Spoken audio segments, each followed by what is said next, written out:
scotch, bourbon and rye. If they like a bottle, they'll tell you why. Hey everybody! Welcome to another episode of Trenny and C. I'm Trenny. This is C. Today we have something very important.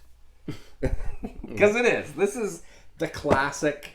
This is the one that you go to the liquor store, you grab off the shelf without even have to think. The benchmark. Because you know that this is the benchmark. The benchmark of quality. Yeah. So Highland Park 12-year-old. Scotch quality. 43% alcohol. It is. That's cool in itself. Yeah. It's got age. It's got a higher percentage. It's really reasonably priced. I don't know that it's natural color, but we're going to say it's not just because it's orange inside the box. That's, that's cool. So, cool. I think we should mention just the fact that it's like a tattoo gone bad or something. Or good for some people. Who knows? Yeah, for sure. There's a lot of embossed etching going on the bottle. That's cool. We should speak to the legacy within your own family of, Yeah, I mean, for Highland people Park who are 12. just joining Trenny and C for the first time, otherwise, you've heard this story a million times, but Highland Park, especially the 12-year-old, I've heard it a million times. Highland Park 12-year-old was the whiskey, at Christmas time, we'd always have a dram. Even me as like a 15, 16-year-old kid. It was the one time a year. What the heck is this stuff, Dad? Like, oh. And it would make my voice deep or whatever. Yeah. But, Hairs would pop out of your chest. totally. As I was like, really excited about my new toys at Christmas. Right. Your Legos? Yeah. But just something about the vibe and the feel and the smell and the taste of the Highland Park 12-year-old. That was my first introduction to the Scotch world. So it's near and dear to my heart. So you've had beyond moments with it. Absolutely. You've had weeks, months, years with it. Moments beyond moments. So it's your heart. Okay, here we go. We're going to pop the top. I think I already which did is a twist. A twist. And a pop. twist. Oh, it had a little smoke come out of it. Here we go. A little froth. Beautifully golden wheat. Very golden style. Again, 12 years old. Really, really nice. In case you haven't seen the bottle and the glass work there. I mean, it is pretty cool. I mean, at least it's not black glass. Yeah, exactly. It is. That's true. It's pretty nice, in all honesty. Yep. So, Highland Park has been kind enough to sponsor us for Dram Club this month. And we are more than happy to spread the love of the Highland Park 12-year-old. Yes, we will be sampling this out to our Dram Club members. Yep. They'll be getting this and 3 other expressions from Highland Park. So it's a great month to be a Dram Club member. You can check us out at patreon.com/TrennyandC if you want to sign up for Dram Club. Or if it's sold out, which it usually is, you can just email us at trennyandc@gmail.com and say, title Dram Club, put me on the list, and we'll email you if a spot comes up. Totally. So, which could happen. It happens occasionally. Yeah, back to the spirit in the bottle. These guys are from the Orkney Islands. Mm-hmm. They're kind of like one of the few, I think they're one of 2 on Orkney Islands. One is Scapa and then Highland Park.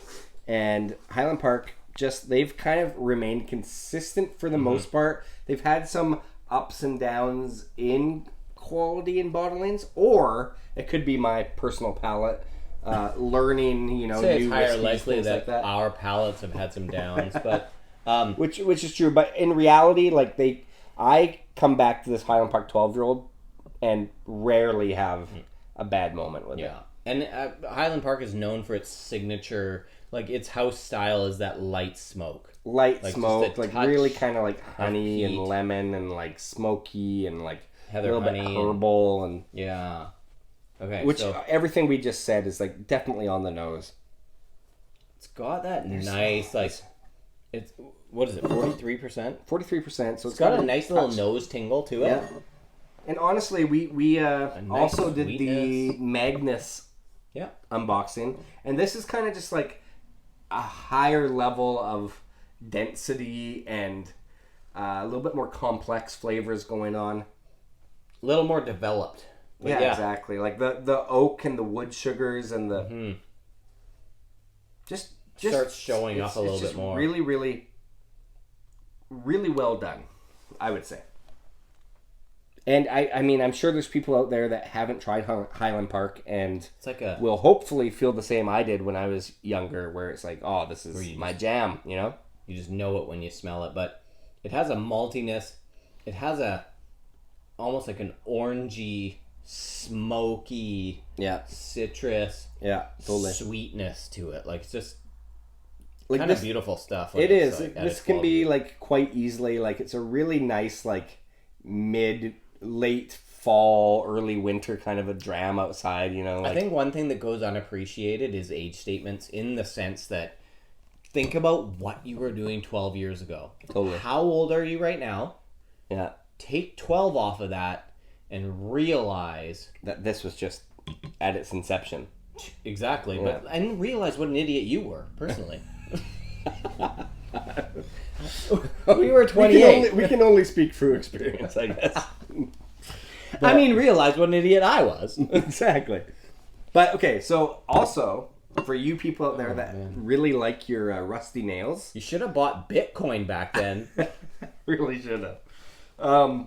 But people that like rusty nails, I always think that Highland Park is a great It's the combo, because Dram usually has that heather honey kind of herbal thing too. Okay, here we go. Let's taste it.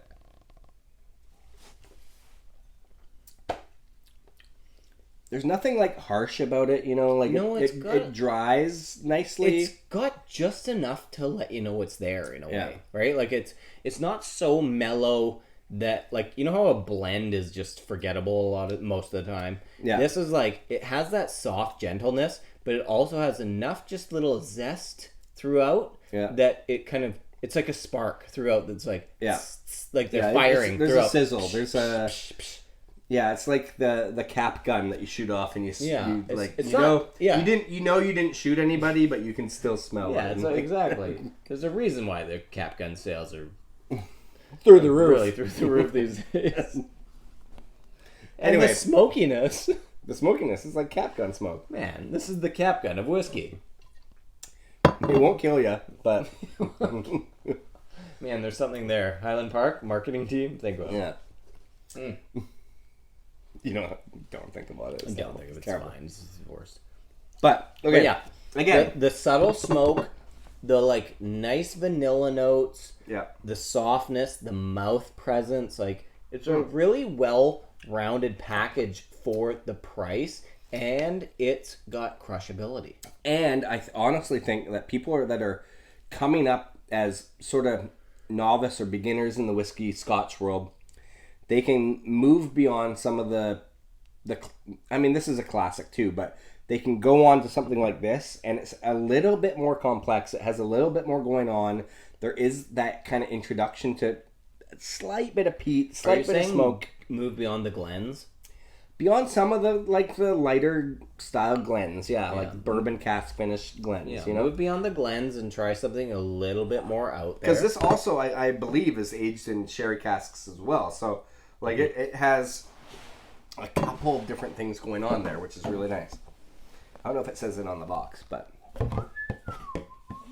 like I get that kind of a slight armchair leather that you would get from like a Macallan, like on the nose, which leads me to believe that there's a slight sherry influence in there. What's the front of the box? It mostly only speaks of Vikings. Yeah, I mean, that's what they're all about these days. But does the front say anything about that? Vikings. Yeah, it's the Vikings. They love their Vikings. Anyway, it's filled with old Viking bones. Smell it for a second. You can kind of smell that baseball glove leather. It's distilled in old Viking bones, I thought. Yeah, it does have a slight leathery... Yeah. Actually, that's nice. Yeah, it's good. Which is definitely a sherry characteristic. Absolutely. So I'd say you're bang on. Point being, it's a good step up and above where you get to learn new things about Scotch whiskey. Totally. Yeah. Okay. You're venturing to that next level. Exactly. Okay. Okay. So thank you for joining us again. We're Trenny and C. Click like, subscribe, share this video with your friends. And leave a comment. Leave a comment. We might even get back to you. Okay. Okay, cheers. Ooh.